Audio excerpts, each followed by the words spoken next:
tu as vu un atome, tu t'es concentré sur un atome, de là est sortie une fleur qui t'a amené vers un autre univers. Et une fois que tu es arrivé au septième univers, c'est-à-dire le septième ciel, tu as vu quoi?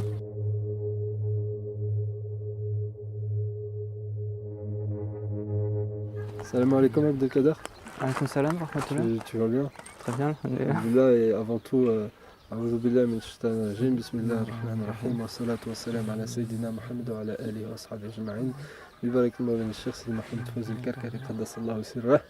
Donc tu nous as raconté vendredi passé que tu as eu une mouchahada, une vision à l'état d'éveil. Oui. Est-ce que tu pourrais nous expliquer comment est-ce que ça s'est passé, si tu étais endormi ou réveillé, pour que ceux qui nous écoutent sachent un peu comment se passent ces visions? Ok. Quand on est soufi, on cherche à mourir, mais on cherche à mourir de ce monde. On était assis pendant le majma, tous les vendredis on fait un majma, on lit le Coran, on est réveillé, on lit des poèmes, on est éveillé, on fait la prière, on est éveillé, puis ensuite on fait le wird qu'on fait quotidiennement. Sauf que là, pendant le majma, c'est dirigé par Sidi Cher, et donc on faisait le dhikr assis, en cherchant la lumière. Plus tu faisais du dhikr, Ouais. plus tu t'éteignais dans la lumière, Ouais. jusqu'à ce que Allah te dévoile une vision. Pourquoi est-ce qu'on la raconte aujourd'hui? C'est parce qu'elle a la particularité d'être, on va dire, très proche. C'est un tafsir de versets du Coran, ta vision. Et Inch'Allah, est-ce que tu peux nous la partager à nous et à ceux qui nous écoutent, par la grâce d'Allah? Bismillah, on faisait le dhikr, j'étais concentré sur la lumière et je cherchais à voir quelque chose de la lumière.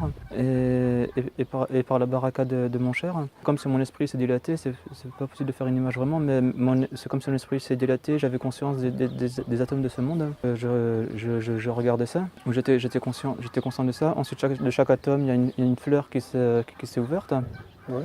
Donc là, j'avais ma conscience est rentrée dans un deuxième monde. Donc à partir du premier univers, tu as vu un atome, tu t'es concentré sur un atome, de là est sortie une fleur qui t'a amené vers un autre univers. Ça je l'ai compris après. Au début, c'est une vision comme si je suis dans les ténèbres. Dans les mourides, le cheminement il est droit, mais dans ce monde déjà il y a beaucoup de sciences. Il y a des sciences physiques, enfin, il y a beaucoup de sciences différentes.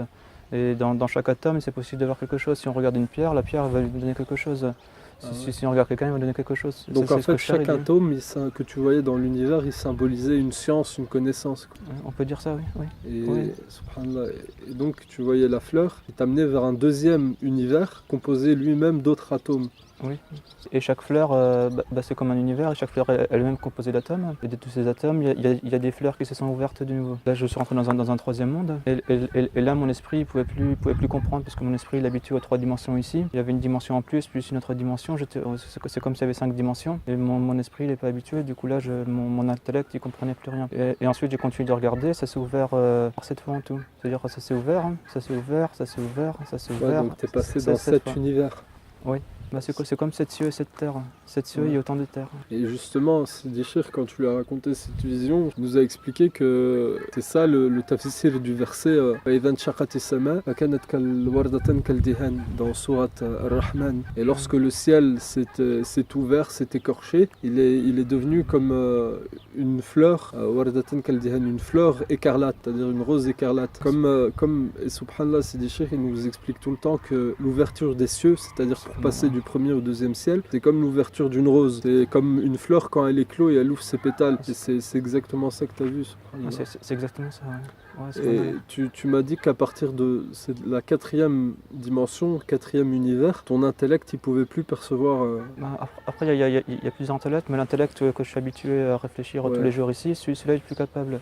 Mais ensuite il y a un intellect qui est capable quand même, parce que j'en ai gardé une trace, sinon j'aurais pas pu m'en souvenir.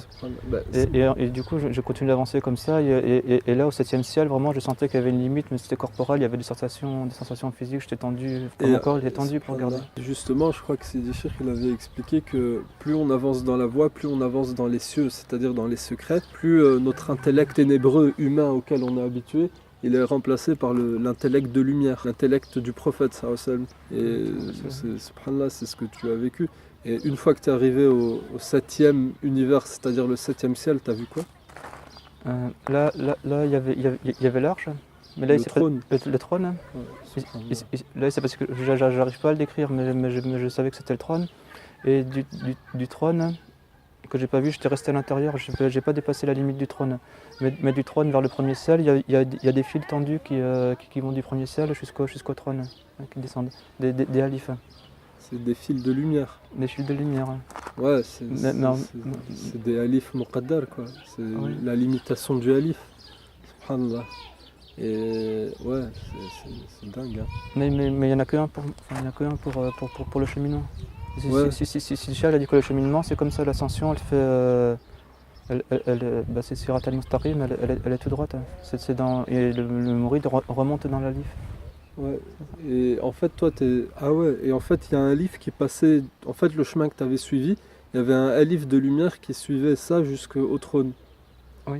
Et je crois que c'était avant-hier, là, ou c'était hier. Avant-hier, Sidi Cheikh, il avait expliqué que justement le disciple, il n'avance et il n'atteint le trône qu'en passant par un point. C'est-à-dire, il ne doit pas espérer prendre tous les atomes et puis passer, prendre tous les atomes. Non, il choisit un coin, il choisit un atome et à travers cet atome, il passe dans un nouvel univers où il choisit un board, c'est-à-dire une perspective Oui. à travers laquelle il va passer dans un nouvel univers. Jusqu'à atteindre le trône. Et je crois que Sidi Cheikh avait parlé du trône et de l'intellect. Tu te souviens de ce qu'il avait dit? Ouais, c'est pas ce que j'ai vu, c'est pas le trône, le trône tel qu'il est mentionné dans le Coran, c'est le trône de la limite de mon intellect. C'est-à-dire que c'est le trône, mais chaque mouride, chaque individu dans le cheminement, il a une limite. Et du coup, cette limite, quand il accède à cette limite, il arrive au trône. Donc chaque disciple ne peut pas dépasser le trône de son intellect. Ouais, il y en a certains qui sont plus vastes que d'autres. Hein. Subhanallah. Et t'as autre chose à nous faire part ou... Je continue de raconter la Ouais, Mouchada. ouais. Après ça, quand j'avais vu la lif, je m'étais rappelé de la lumière. Hein. Parce que ce qui se passe quand on est dans les ténèbres et puis qu'on voit des atomes partout, on peut vite se perdre dans un monde. Et du coup, chercher une science, parce qu'il y a dans ce monde, il y a plein de sciences. Dans le deuxième, il y en a encore plus, et ainsi de suite. Et quand j'avais vu la lif, je me suis rappelé de la lumière. Donc je cherchais à voir la lumière, la lumière elle a commencé à recouvrir les atomes et chaque fleur. Hein. Et ensuite j'avais demandé à Sidi Cheikh de tout réunir en une lamha, c'est-à-dire en un atome de lumière. Et la différence entre les ténèbres et la lumière, c'est que quand on est dans les ténèbres, on est dans la scission, dans la séparation, il y a toi ici, il y a toi ici, il y a là, il y a un atome là, un atome là. Alors que la lumière, elle réunit tout ça. Mais quand on est dans les ténèbres, on n'a pas la vision de la lumière. Alors que la lumière, elle est toujours là en fait. Mais c'est par le dévoilement avec la baraka du Cheikh que du coup qu'on accède à la vision et puis qu'on accède à la connaissance, à l'unité. Ouais. À l'unification de toutes choses. Ouais. C'est subhanallah. Et tu m'avais même dit que même les sentiments, tu les ressens, c'est ça? Dans l'unité. Ouais, c'est comme ça. Étant donné Oui. qu'on forme tout ça, même les sentiments. Ouais. Après dans le dhikr, ça m'est venu qu'il y a des chercheurs, ils cherchent à connaître l'atome. Et du coup, ils font la bagarre entre les atomes, les choquent les uns entre les autres pour les frapper, qu'ils explosent, et puis comme ça, ils espèrent avoir des informations. Alors que ce qui se passe et puis cherche la téléportation, des choses comme ça. Alors qu'en fait, entre une mère et son enfant, ou bien entre un frère et une sœur, ou bien entre deux amis, quand il y en a un qui est à l'autre bout du monde, ou bien juste à quelques kilomètres, ou bien même des milliers de kilomètres, il n'y a pas de distance à ce moment-là. Si y en a un qui a un accident, ou il y a quelque chose de difficile qui lui arrive, à ce moment-là, la mère ressent quelque chose dans son cœur, et puis il y a quelque chose... C'est l'amour qui les lie. C'est l'amour qui les lie, oui. Là, on voit que c'est dingue, parce que dans cette vision-là, c'est exactement ce qui décrit... ce qu'on appelle dans notre voie le quatrième et le cinquième secret, le secret de la scission, de la séparation et le secret de la jonction, de la réalisation de l'unité. Là on voit en live Abdelkader qui découvre qu'il a vu quelque chose qui a un rapport avec des secrets. Et Masha'Allah, c'est là qu'on voit que les secrets divins, on peut les percevoir et on peut les comprendre qu'à travers le dévoilement. Donc ceux qui s'imaginent que c'est en lisant des livres ou même en écoutant d'autres parler, ils comprennent. Faut qu'ils sachent qu'ils en sont véritablement loin. Et je pense que c'est là que ça s'arrête. Bah, je peux confirmer ce que tu as dit parce qu'avant j'avais pas lu beaucoup de tasawwuf, mais les 3 passages que je lisais, je comprenais pas grand chose. Et maintenant, quand je lis, bah, du coup, je me dis, ouais, subhanallah, j'ai vécu ça, du coup, ça rappelle à quelque chose qui est en moi. Certains lisent et parlent de choses qu'ils n'ont pas vécues, alors que dans un cheminement soufi basé sur la vision, comme on dit sur la vision, tu vois et tu vis ce que tu dis. Subhanallah. Ouais, bah, dans le Coran, Allah il dit qu'il donne les signes, et ensuite c'est lui qui explique. Et c'est dans ce sens-là on reçoit le dévoilement, et ensuite on reçoit l'explication. Allah Jazik s'est dit. J'espère que ça a été profitable à ceux qui nous écoutent. Amin. Subhana rabbika rabbil izzati amma yasifun wa salamun ala al mursalin walhamdulillahi rabbil alamin.